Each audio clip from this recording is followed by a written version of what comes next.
नमस्कार, मी वास्तुतज्ञ सुषमा रमेश पलंगे, लाभदायी वास्तू पंडित शिवसो पलंगे यांच्या यूट्यूब चॅनलवर आपल्या सर्वांचे मनपूर्वक स्वागत। गणपती बाप्पाचे आपल्याकडे आगमन झाले आहे आणि आता आपल्याकडे येणार आहेत गौरी।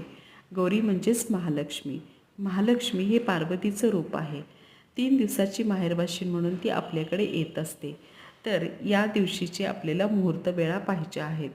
पहिल्या दिवशी गौरी येते, त्याला गौरी आवाहन असे म्हणतात आणि ह्या गौरी आपण अनुराधा नक्षत्रावर आपल्या घरी येत असतात।